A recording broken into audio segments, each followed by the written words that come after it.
नक्कीच. मुंबईमधला एक महत्त्वाचा मुद्दा आहे सर, की अभ्युदयनगरची काळा चौकीचा मुद्दा आहे. त्याचबरोबर पीएमजी कॉलनी जोगेश्वरीचा हा पुनर्विकास प्रकल्प देखील तुम्ही हाती घेतला आहे म्हाडा अंतर्गत. त्या प्रकल्पांसंदर्भात काय सांगाल? कसं आहे, तिकडे आज अनेक वर्षापासून लोक राहतात आणि अतिशय त्या वस्तीचं थोडीशी दुर्दैवी म्हणजे सांगायला की वाईट परिस्थिती आहे आणि तिकडे हे झालं पाहिजे असं अनेक दिवसापासून त्याची मागणी होती. म्हणून आम्ही CND करून ह्या सगळ्या प्रोजेक्ट्सना 3-4 प्रोजेक्ट्स आहेत, अजूनही काही प्रोजेक्ट्स ऑनलाईन आहेत.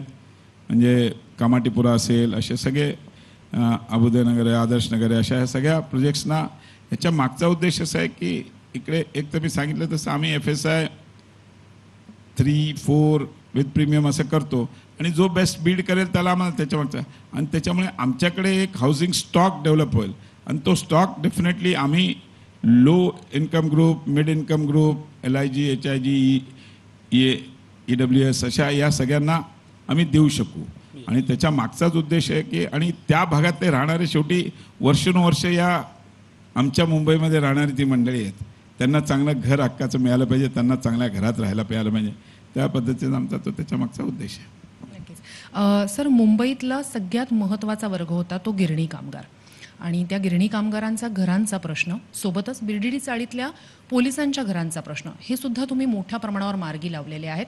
तर अर्थात या सगळ्यांना फायदा तर झालेला आहे, मात्र त्यासाठीचे अनेक समस्या होत्या, अनेक अडचणी होत्या, ते नेमके कसे मार्गी लावले? मी तुम्हाला सांगितलं तसं कसं आहे, देवेंद्रजींकडेच हा हाऊसिंग डिपार्टमेंट असताना त्यांनी अनेक बैठका घेतल्या, अनेक हे घेतले आणि फॉर्च्युनेटली माझ्याकडे आलं, त्यांनी ते सगळं जमून आणलं होतं. पण त्याच्या सगळ्या बैठका आज BDD चारचे पण आमचे टेंडर झालेले आहेत, लवकरच ते पोलीस हाऊसिंगचं पण टेंडर मोस्टवाली यात आमचा प्रयत्न आहे की त्याचं वर्क ऑर्डरच आम्ही आचारसंहितेच्या अगोदर तिकडे काम चालू करावा असा आमचा प्रयत्न आहे, चालू आहे, सगळं फायनलाइज झालेलं आहे.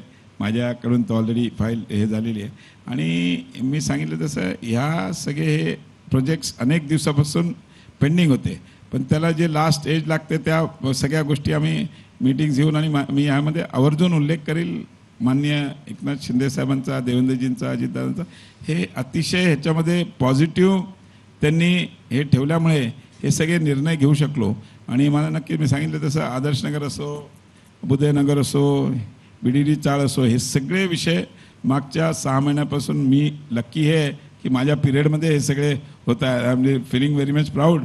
हे सगळे अनेक वर्षापासूनचे पेंडिंग विषय होते ते आम्ही मार्गी लावतो आहे.